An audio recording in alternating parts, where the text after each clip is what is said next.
Magandang hapon guys. Yung last week na nilagay natin bali stabilizer bushing. So ngayon naman yung in-order ko na link ay dumating na kanina. So tignan natin kung tama ba to.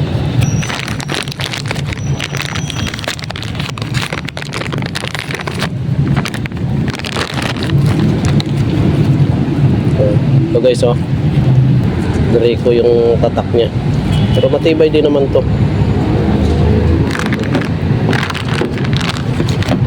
Bali dalawa. Maraming salamat at dumating nga kanina yung in-order natin. Halos 1 week din inantay ko, may get 1 week. So ilalagay natin doon guys sa bandang likuran, dahil nagpalit na nga tayo dito ng stabilizer bushing nung nakaraan. So ngayon naman itong link naman yung i-install natin. Yan. Yan dalawa. So hapon na guys, kaya medyo madilim na. So kailangan mailagay ko siya para sakaling hindi ko alam kung naalis kami ngayon o bukas ng hapon, gusto ko mailagay ko na to para wala na akong maririnig masyado sa likuran. So ito na lang yung problema dito sa bandang likuran.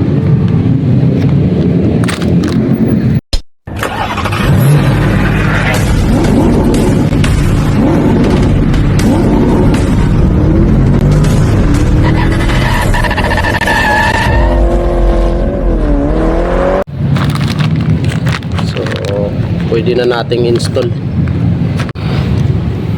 So ngayon guys, dito ko siya i-jack sa bandang likuran. So may suspension. Tanggalin muna natin yung gulong guys.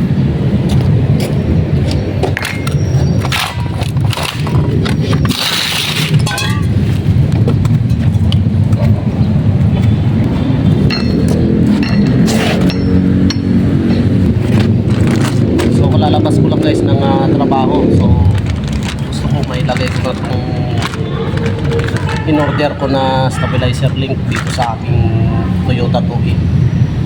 So nung nakaraan bali ito yung bushing yung nilagay natin.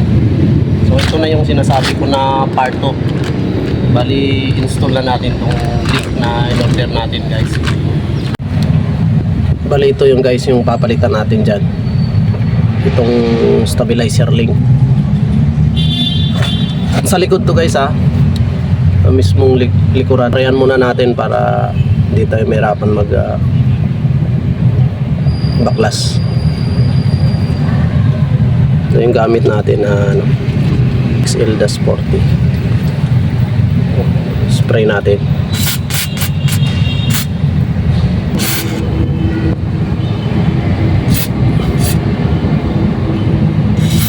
Ito yung project ko ngayon guys sa aking sasakyan. Unti-unti ko siyang pinapalitan.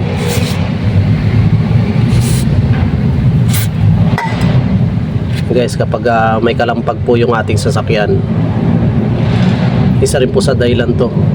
Ito, saka yung bushing, saka yung shock absorber. Ito kapag sira na, maramdaman tayong sintomas din na kalampag. O kaya may tagas na, makikita natin na may tagas. Focus muna ako dito sa link tsaka sa bushing. So yung bushing pinalitan ko na nung nakaraan. So ngayon dito naman. O kaya guys, meron kayong naramdaman na isa rin na sintomas kapag napalitan nyo na yung shock tsaka yung link tsaka yung bushing, yung mismong mounting guys, yan, Maingay din yan kapag sira na yung mismong mounting niya sa taas, yung mahawak dito sa may shock natin.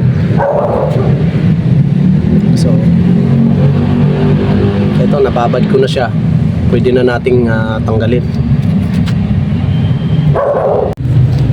Dali, ito yung tools na gagamitin natin guys, yung 17 na box, tsaka yung pangontra natin na bali special tools to guys.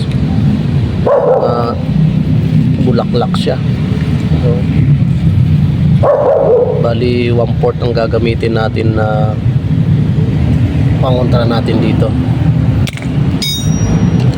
Ito guys, bali papasok lang natin dito itong 1/4 na flower na pang ano natin dito, pangontra natin, kasi pag hindi natin nilagyan ito, umiikot lang siya. So kailangan meron tayong pangontra sa kanya, saka natin luluwagan tong 17 na bolt, itong nut na to.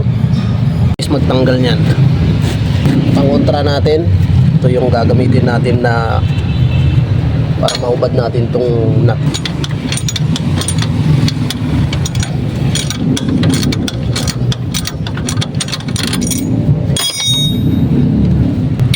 So, pwede na siyang kamayin. Ayan na. Ayan guys. Ito na yung so, ayan. Ito yung sira nito guys. Yan, maluwag na yung kanyang ball joint mismo sa loob.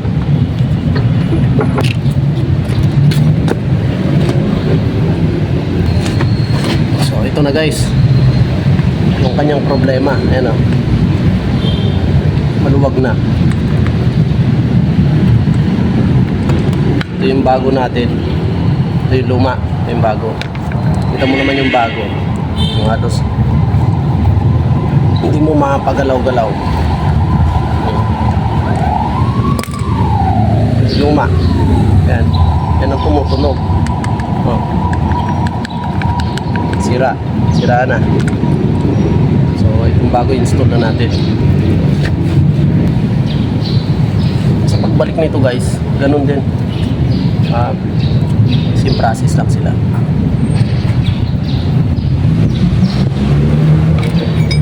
Pa rin yung gagamitin natin,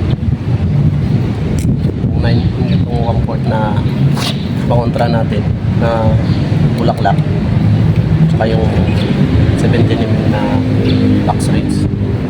Okay,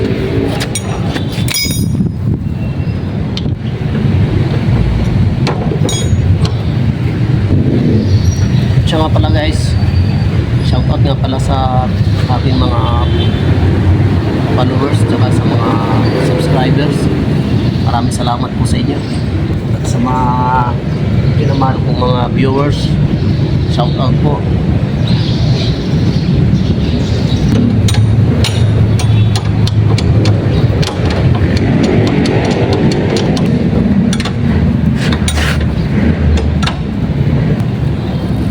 So ngayon guys, naikabit ko na. Check natin. So yun guys, nakikabit ko na siya. So ganun lang din yung pagkabit din dun sa kabila, dun sa kabilang part natin, same process lang. So guys, hanggang dito na lang muna. Sana may matutunan kayong konting idea kung paano ba palit ng ating stabilizer link. Pero simple lang naman, madali lang naman siyang ikabit. So sinishare ko lang din para yung mga baguhan kailangan malaman din nila. So ganun lang. So, hanggang dito na lang muna guys. Maraming salamat po sa inyo. God bless.